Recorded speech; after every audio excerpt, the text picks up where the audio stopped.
The first time I met Princess Kaelira of the Tishari Dominion, she laughed. Not a gentle laugh, not the kind you share around a warm fire, but a sharp, slicing sound, like the edge of a dagger scraping across steel. She stood at the edge of the combat arena, flanked by twin guards in obsidian armor, her luminous eyes gleaming with amusement as I stumbled, dirt-covered and half-winded, into the training circle. "This is your best warrior?" she asked, her voice carrying across the amphitheater like it had been designed to wound. The crowd murmured, half in embarrassment, half in agreement. I was the Earth envoy. Not a warrior, not a soldier, just a translator with some military schooling and a bad habit of volunteering for things I shouldn't. But after the last diplomatic team had been incinerated for offending her royal sensibilities, the Earth Council needed someone expendable. I suppose that was me. "Your Majesty," I said, straightening up, "I'm not here to impress you with brute strength. I'm here to help negotiate peace." She tilted her head, smirking beneath the dark shimmer of her crystalline armor. "Then why are you in my combat arena?" Good question. Because apparently, on Tishar, if you want to talk diplomacy, you need to first prove you're worthy in battle. Or at least, capable of not dying embarrassingly. And so I was here, sparring against a 10-foot brute with mandible tusks and a laser mace. I got knocked unconscious within 3 minutes. When I woke up in the infirmary, the princess was standing over me, arms crossed, her armor refracting in hues of violet and cobalt. "You lasted longer than the last one," she said with a shrug. "I'll give you that." I blinked, unsure if that was a compliment. Then she leaned in closer, her expression unreadable. "You're still pathetic." 3 days later. Despite the brutal initiation, I wasn't dead, and that counted as progress. My translator badge earned me limited access to the palace's inner chambers, though always under guard and usually under the princess's direct, amused gaze. She never stopped mocking me. Whenever I tried to speak to her about peace treaties, trade arrangements, or ceasefire agreements, she waved me off with a dismissive gesture. Why would we make peace with a race that can't even win one duel?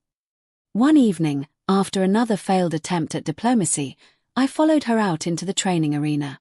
"Kaelira," I called. I had stopped calling her Your Majesty, not out of disrespect, but because it made her laugh even harder. She turned.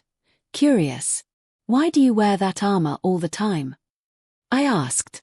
"Even when you sleep, you never take it off. You don't need it around me."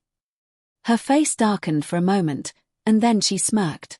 "Would you go to war naked?" she asked. "This is who I am." "But you're not at war now." She walked up to me, close enough that I could see the faint pulse of light running through the seams of her chest plate. "I'm always at war," she said quietly. "Over the next few weeks." Kaelira surprised me. Between the barbed insults and eye rolls, she started engaging in real conversations, albeit only while training. While sparring, she would let slip fragments of her history, like how she was born in the middle of the Andurian siege, or how her mother died from a diplomatic betrayal, burned alive in an ambassador's chamber. "Peace is for fools," she said once. "You make peace, and someone slips a blade between your ribs while you sleep." I stopped trying to change her mind. Instead, I listened. Every story, every scar, every harsh laugh, it all painted a picture of someone who didn't wear armor just to fight. She wore it because it kept people away. She wore it because no one could hurt her through it. Then came the ambush. It was supposed to be a diplomatic summit between the Tishari and Earth Command. Neutral ground. Protocols agreed upon. We were halfway through the meeting when a Tishari general, one who never accepted Kaelira's leadership, launched a coup. Lasers seared through the air. A bomb tore through the side wall. Kaelira's guards died instantly. I grabbed her hand and pulled her down the side hallway, ignoring the shock in her eyes. She didn't expect a human to shield her. We ended up in the underground vaults, hidden behind locked blast doors. My arm was bleeding, and she had a scorched panel on her chest plate. "I should have seen it coming," she muttered, slamming a fist into the wall. I looked at her, breathing heavily. "It's not your fault. It always is." And then, for the first time, her voice cracked. It was brief. So soft I might have missed it. But it was there. I stepped forward. Let me help. She looked at me, eyes wide. You're bleeding. So are you. I raised a hand toward her armor. Let me see. She hesitated. Then, slowly, she lifted one of her gauntlets and pressed the unlocking node on her chest plate. With a soft hiss, the armor separated, panel by panel, revealing the woman beneath. She was breathtaking. Not in a romantic sense, though yes, her alien features were ethereal, but in how utterly human she looked without the armor. Vulnerable. Bruised. Burned along her collarbone from the blast. I reached forward, my fingers brushing the injury. She flinched. I stopped. I won't hurt you. I know, she whispered. The moment hung between us like a suspended breath. Later that night, we sat against the wall, shoulder to shoulder. The blast doors wouldn't hold forever, but it was quiet for now. Why did you save me? She asked. Most humans hate us. I'm not most humans. You still think we can have peace. I think you want it more than you admit. She turned to me, her eyes shining with something unreadable. Do you know why I laughed at you? Because I fell face first into the sand. She smirked, then shook her head. Because I thought you were weak. But it turns out, it takes a different kind of strength to stand without armor. Silence again. And then she leaned her head against my shoulder. By morning, the backup team arrived. Earth reinforcements secured the palace. The coup was crushed within hours. The general was dead. Kaelira stood in the great hall, dressed in ceremonial garb rather than armor. Her people gasped at the sight. None had seen her without it in years.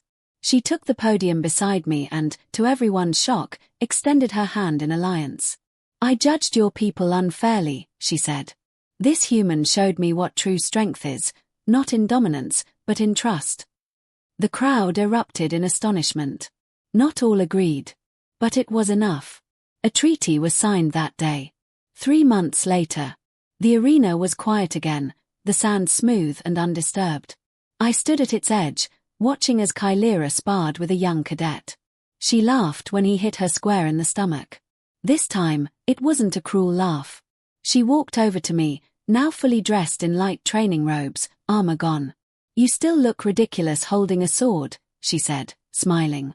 And you still talk too much for a royal. She rolled her eyes. Come on then, translator. Teach me more about your strange human ways. As long as you promise not to stab me this time. No promises. We walked away, side by side. And though she no longer wore armor, I could see the warrior was still there, stronger than ever.